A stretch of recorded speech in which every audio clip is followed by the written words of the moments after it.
with it in the hood with it. Welcome back to the Collective Clips, where you already know we get it in. But before we get it in, let's hit that like and subscribe button. Put your notification bell on all so that way you're directed in the direction of the dope content that I am kicking. And I highly appreciate all the support I'm getting. We're going up on this channel and it's all because of you. And for that, I can honestly say I'm very humbled, man. Thank you guys so much. So a lot of people like listening to war stories and a lot of people like asking questions, right? And so a question was asked and there's going to be a war story attached because obviously that's what they're looking for, man. So somebody asked me, what happens when a wood shot caller, messes with someone of the other race? Well, usually what happens is everybody gets down, right? Those two ethnicities, we're all the same race. Let's just put that out there right now. We're all the human race, first and foremost. But there are different cultures and different ethnicities, right? So when a different ethnicity, messes with the other ones, the wrong people, and in this case, it was a black and white issue, shit goes down, especially in prison. So I'm doing time. And of course, I have a lot of respect for everybody. And this particular wood shot caller had just got there and he was supposedly the man. There was a lot of suspicions that he was actually an NLR, flying under the radar.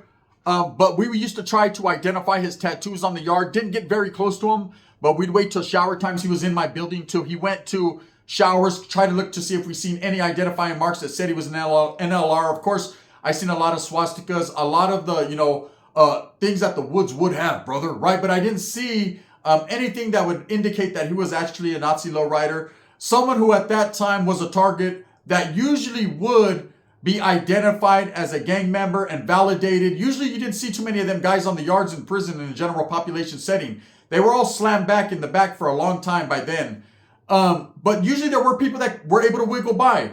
They didn't have the identifying marks and the cops just weren't too sure if this guy was or he wasn't. And they just can't lock you up based on hearsay or because someone dropped a kite. There has to be more points to it. So when you're getting validated, there's a point system that they go along and they need a certain amount of points before they can validate you. Now, if you have pictures with known gang members, gang writing, tattoos, things of that nature, or you're involved in a situation, then of course they have the right points to validate you. They send your packet up to Sacramento, it gets stamped, and then you get snatched up off the yard and you get placed in ad seg, pending the shoe. Back in these days, people were still doing indeterminate shoes, meaning that you never, ever, ever were going to see the light of day. You were never going to see another main line. You were going to do hold time or shoe time forever. Even if you paroled from the shoe, when you violated and you came back and you went through reception, you were immediately placed back in ad seg or the shoe. That's just how it was. So like that movie Shotcaller, when he got out from the hole, because a lot of people ask me, is that real? Does that movie, that was pretty real in the point that he got out, he paroled, and then as soon as he got caught up, he went back to the shoe because he was a validated gang member. If you remember in that movie, he got validated. So he was doing shoe time for the rest of his life, right? And then of course he picked up life. So there he was. So in this case, this guy was wiggling on the yard. Now this is true stories, right? So this guy was wiggling on the yard and was pretty well respected. So he was somebody, whether he was an NLR undercover or he wasn't, that was to be determined, right? But he was that man. Now, far from the reason I have Wes Watson on the thumbnail is the prison shot caller himself, brother, going to fucking forearm up his asshole. Compared to what that guy's stories are, that he was a shot caller everywhere he touched, all the way from the 1 to 2 yards. Let's go ahead and put that in the corner. There's a lot of falsification there and a lot of holes to be poked in them stories, right? This guy was a real one. This guy was in charge. And look, let's just be cut and dry. A lot of people, when you're put in that position to be a shot caller, a lot of people don't like that terminology, shot caller, right? It makes you sound like you're something more than you really are. Usually people like the term of the key holder, the llavero, just that guy. But as far as that term shot caller, it sounds like you are just that man. And what comes with the shot caller? Heavy is the head that wears the crown. There's a lot that comes with it, okay? You have to be not only good with this and this, you have to be very good with this. Everything that your group does and everything that happens on that yard, you're responsible for. So there's not very many people that want to take that position. They might talk about it, but when it's time to be about it and have a position like that, there's far and few between that really want them responsibilities. Most people just want to go into prison, especially on a level 4 3-yard, and function, meaning just do their time the easiest amount of time as possible and then get the fuck on down the yellow brick road like Dorothy, click their heels 3 times and end up with their fat chick at home. Because a lot of people don't want to be responsible for what happens. Because if you make a bad call, and it could be something as simple as getting somebody removed or, you know, a drug deal gone bad, anything that happens in that yard, it's all on you. You know, who you vouch for, who you let function on that yard, everything is on you. Because you're the man that's supposed to play that position. So, oh, yes, you will play that position. And then, of course, if you mess up somewhere along the line or somebody who's in a higher position and that has status feels that you overstepped your boundaries or you didn't do what you should do, well, then now it's your head and you can't blame anyone else but yourself because for that time being, you were the man. But anyways, this guy was that shot caller, right? It was easy to tell. Now, the group that I was from, the Norteños, we always try to keep whoever was the man on that yard, we try to keep him flying under the radar. We never wanted him to become a target because when people, and everybody's watching everyone, that's awareness in prison. When somebody realizes like, hey man, this guy right here, he's the one speaking for them or he's the one that's holding the keys, then he becomes a target. So immediately if something pops off, he's the first one they're going to send shooters at because they're going to try to butcher him on down because if you cut off the head, then you killed the snake. So that's exactly why we would try to keep our people from being recognized as spokesmen, targets, you know, anything. They had this thing called MAC reps. You know, we weren't conforming to MAC reps at that time because we didn't want our people to be recognized as a mouthpiece or a voice because anyone who's in position to be a mouthpiece or a voice usually has some status or there's somebody within their group and that from the other groups makes them a target. So this guy was out there. Everybody knew who he was. Everybody knew he had a little bit of pull, a little sway on the yard. And he was that one. Now, him being a white man, brother, right? It was none of our business what they had going on. But everybody knows that in the particular days, in that time, the Norteños and the whites didn't always see eye to eye. And don't ask me why that was. I have a lot of good white homeboys, and I got nothing but respect for the skinheads in the woods. Oi, brothers, coffee for everyone, man. I got a lot of love for them. But at the same time, what happens on the streets stays on the streets. What happens in prison is a whole different story. And if they wanted to get racial and play those boundaries and those lines, well, like a Madonna sign borderline, that's just what we were going to have to do. We were Mexican, so we knew all about the borders, right? So that's what we were doing. So this guy was maintaining. There was a couple pegadas that actually happened that we felt he had his hand in. And of course, anything that the white boys did, the white men, excuse me, did, it all came back to him. So he was pretty vicious with within his own group. And I remember going to the hole, man, and starting to hear whispers and people speaking very low, talking about this guy, talking about how he was showing bandito characteristics towards his own white people. He was going a little hard in the paint on his people, you know, and that's what happens. It's called mutiny. It's called rebellion. When you are doing too much and your group feels like you're oppressing them and you become an oppressor and a victimizer and a dictator, well, guess what's going to happen? Your reign in dictatorship ain't going to last too long. It's the same way in and out of prison. If you lose the respect of your homeboys and they start getting to talking about you, well, that just is a snowball effect. And the next thing you know, there's going to be a few that get together and figure out a way to eradicate you from that yard, to relieve you of your position.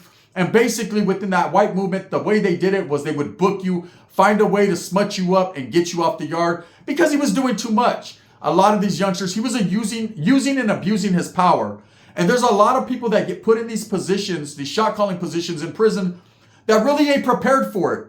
They might be a good camarada, a good homeboy, a good solid wood, you know what I'm saying, a good brother. And at the end of the day, just because you're good, solid, willing to go all out, handle business for your people, doesn't mean you know how to lead. See, there's born leaders and born followers. And just because you're a follower doesn't mean you're a piece of shit. It just means you don't have what it takes to be in that position. And like I said, most people don't want to be in that position. So let's get to the story, since it's been about 10 minutes of me rambling. So now the guy's already being spoken on with his homeboys, right? So I could tell just by looking at him, man, he's starting to feel the pressure, the heat, because some real ones are starting to come from different facilities. See, they had things called the shoe kickouts, okay? And when they did shoe kickouts, most of the time, they kicked these guys out of the shoe right to the yards on Pelican Bay. But sometimes they ended up in different facilities in different prisons like Corcoran, Susanville, depending upon their points. Sometimes these heavy hitters, and they were very well respected because they had just got done doing 2 or 3 years in the SHU or an 18-month term at the minimum in the SHU, they got kicked out. Usually they relieved whoever was in position of their position and they took over. But there was a lot of guys, Woods, getting kicked out as well as skinheads from the SHU. And for some reason, they weren't relieving this guy of his position. This only led us to believe further that he was an NLR or something, because usually they would have became the Llaveros, because these guys are coming facilitating messages from, those big guys that are part of the, the prison group inside there. So anyways, this wasn't happening. But again, with all this mumbo jumbo going on and people speaking on him in the hole and out there on the yard, we knew it was only a matter of time before he got his head cut off, right? And here's how it went down. So there's a black group in prisons called the Kumis. For those of you that have never done time with Kumis and don't know what that is, Kumi is Swahili for the number 415.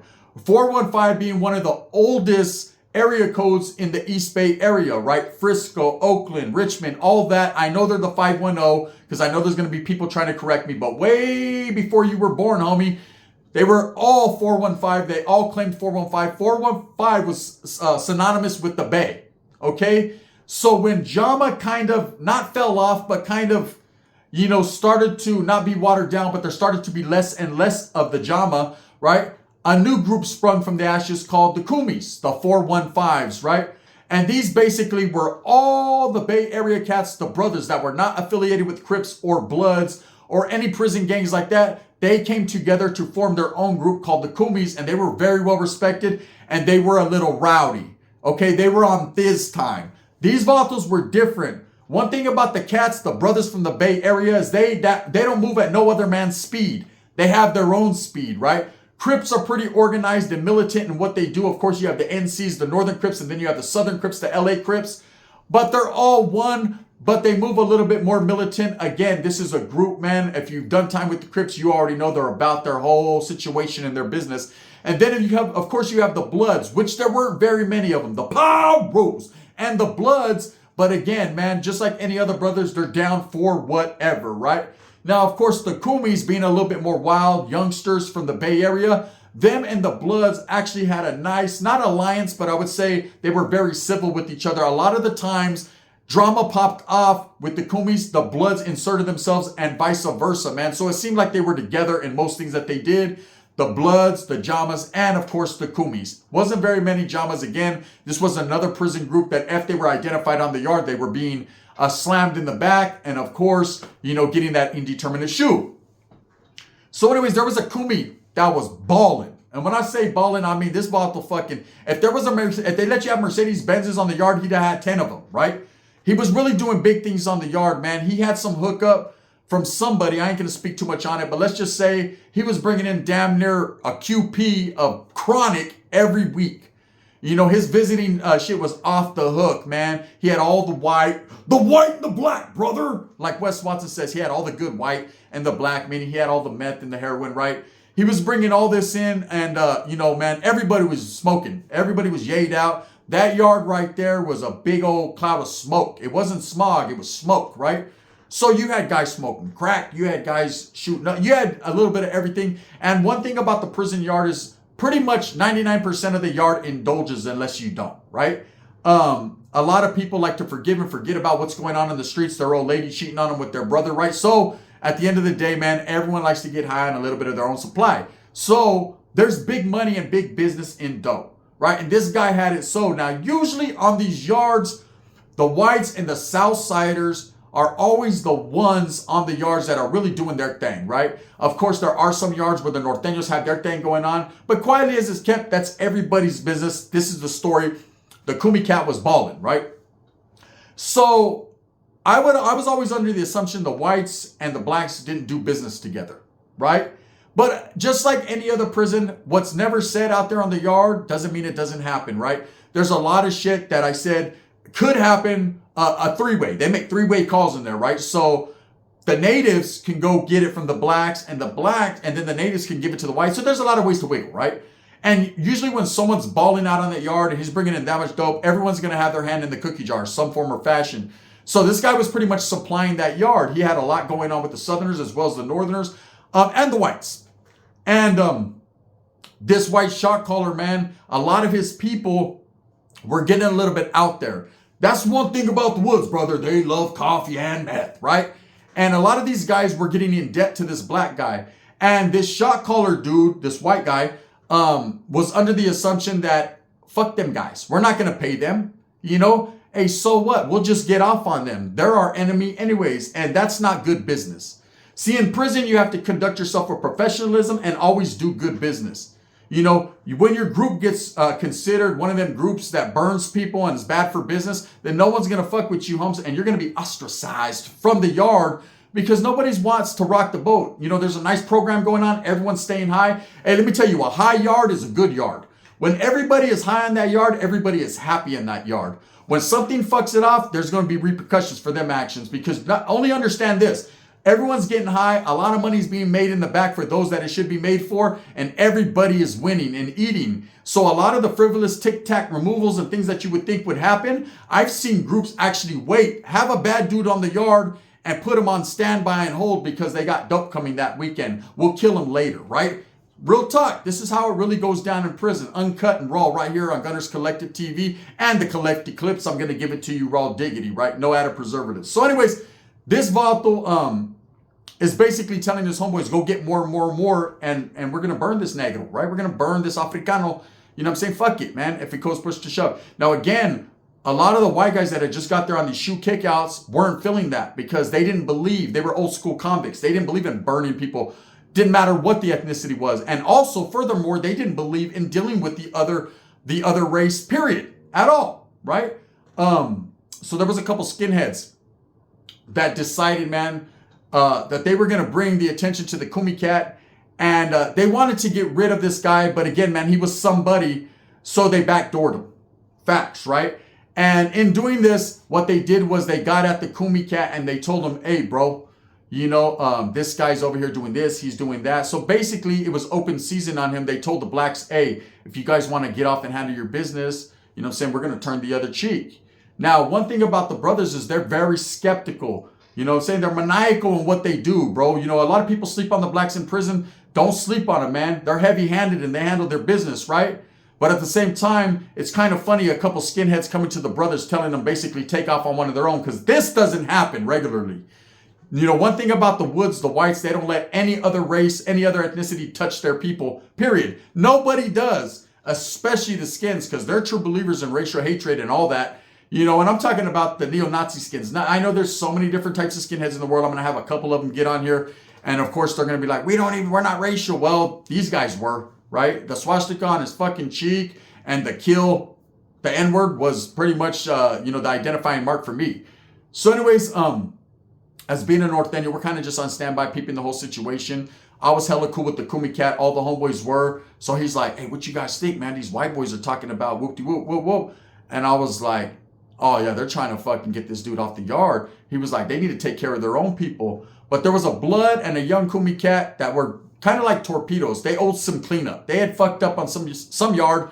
And anyways, they were on frontline status. So this Kumis cat was like, I'm gonna see if it's, on payday, if they pay. If they don't come out with the canteen out here and the money they owe me, man, then we're gonna shoot at them. And shoot they did, right? That setup was cold. The white guys knew what was going to happen. It was a cold backdoor, right? This guy was a tier tender, the big dude, the shot caller, right? They waited, until it was almost lockup time. And what happened was they would bring one black dude. There was one white dude. There was a south sider. He always swept downstairs and mopped downstairs. And upstairs, they'd have the white guy on one side. The black guy would clean out all the showers. That's just the way it went. And they'd switch, right? And they knew the white guy was going to be cleaning out the showers this day, right? It was his day to clean out the showers. And man, these fucking little youngsters, man, they came out, they pushed them into the shower and butchery happened, right? They gave them the business pretty good, man. And the whites' excuse were, man, we were locked up. Now, of course, everybody was expecting the white guys to retaliate. All the North and South that didn't know what was going on was like, oh, it's black and white issue. And again, like I said, I've very rarely seen black and white riots. I know in the movies you see it and you expect black, white, worst enemies, it to go down. It doesn't. Not in California prison system. You know, you'll see more South and blacks or more whites and South or North and South than anything. You're not hardly going to see the blacks and whites. It just works out that way. But they did this dude in. And usually, man, I'm not going to bullshit you. You hardly see the brothers use weaponry. Okay? Usually the brothers are about these fists. That's it, man. They'll beat each other up, stomp motherfuckers out, all that. So when the brothers take the initiative to pull knives, you know it's serious. Man, they gave this guy the whole enchilada, right? They fucked his ass off pretty bad. And there was never no retaliation. The whites got what they wanted and the beat went on. And of course, that brother, he took a loss on some of the dope, but I believe some of the white guys stepped in and paid a little bit. Let's just say everybody stood high and everybody stood happy. So just because you're in a shot caller position, this is the moral of the story, doesn't mean their own people won't be envious and they won't call bullshit on your bullshit. If you are not doing what you're supposed to do or you're overplaying your hand, best believe, homie, prison is a very treacherous place where anything that you think can't happen will happen. You know, just because you've achieved a certain position, I'm the man, I call the shots here, I can do whatever I want. Shit, there's always somebody plotting for your position and there's always someone trying to knock you up out of it. That's just the way it is, man. That's why when I see all these podcasters, I see all these people, I was a shot caller in prison or I was this and that. Like, bro, then you should know about the hardship of what it is. That's why when Wes Watson's screaming at the top of his lungs, disrespecting people, I've never in my life seen a shot caller or someone in a position of authority treat gente like that. Oh, I've seen some vatos show bandito ways and be oppressing their people, but as well as far as screaming at them in front of different groups and just yelling and doing things like that, shit, bro, they'll get butchered on the yard. With that being said, I hope you enjoyed the story.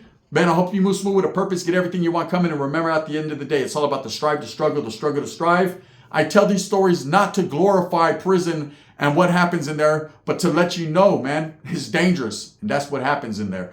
Thumbs up or thumbs down. Heavy's going to be the head that wears the crown. Guard! Wasn't me, right? You already know what it is, G. I appreciate you guys. Get ready. We're going live tonight. Music bumping.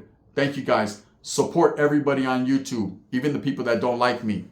I ain't mad at them. I'm getting it.